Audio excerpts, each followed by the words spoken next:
चलिए दोस्तों, आज बात करते हैं कि आखिर चीन कैसे इकोनॉमिक रेस में भारत से आगे निकल गया। यह एक दिलचस्प कहानी है जो हमें इतिहास, नीतियों और रणनीतियों के माध्यम से समझनी होगी। इतिहास के शौकीनों, सीट बेल्ट बांध लो, हम एक रोमांचक सफर पर निकलने वाले हैं। भारत और चीन दोनों को आजादी लगभग एक ही समय मिली। भारत को 1947 में और चीन को 19 में। दोनों देशों ने अपने अपने तरीके से स्वतंत्रता का जश्न मनाया और एक नई शुरुआत की, लेकिन दोनों के आर्थिक सफर बिल्कुल अलग दिशाओं में चले गए।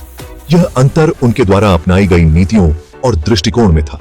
1900 डेंग शियाओपिंग के नेतृत्व में चीन ने बड़े आर्थिक रिफॉर्म्स शुरू किए।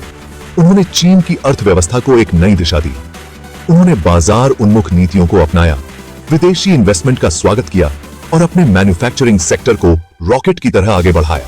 यह एक बड़ा बदलाव था जिसने चीन की अर्थव्यवस्था को पूरी तरह से बदल दिया, यानी तेजी से इंडस्ट्रियलाइजेशन और एक्सपोर्ट पर फोकस।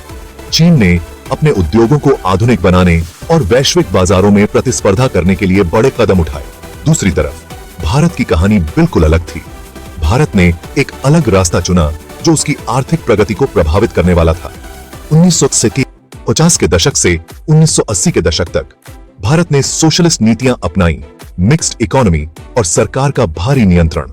यह एक ऐसा मॉडल था जो विकास की गति को धीमा कर रहा था। पब्लिक सेक्टर को ज्यादा तवज्जो मिली जबकि प्राइवेट सेक्टर पीछे छूट गया। इससे निजी क्षेत्र में नवाचार और निवेश की कमी हो गई। इससे विकास की गति धीमी हो गई। भारत की अर्थव्यवस्था उस गति से नहीं बढ़ पाई जिस गति से चीन की बढ़ रही थी। चीन ने इंफ्रास्ट्रक्चर में भी भारी इन्वेस्टमेंट किया, खासकर ट्रांसपोर्टेशन और टेक्नोलॉजी में। उन्होंने अपने देश को आधुनिक बनाने के लिए बड़े पैमाने पर परियोजनाएं शुरू की। इन कदमों ने उनके मैन्युफैक्चरिंग और एक्सपोर्ट्स को सुपरचार्ज कर दिया। चीन ने वैश्विक बाजारों में अपनी पकड़ मजबूत कर ली। वहीं भारत ने अपने बड़े रिफॉर्म्स 1991 में शुरू किए। यह एक महत्वपूर्ण मोड़ था, लेकिन तब तक चीन बहुत आगे निकल चुका था। चीन की अर्थव्यवस्था तेजी से बढ़ रही थी और भारत को पकड़ने में समय लग रहा था। तो चीन ने भारत को कैसे पीछे छोड़ा? यह सवाल हमें उनके द्वारा अपनाई गई नीतियों और रणनीतियों की ओर ले जाता है।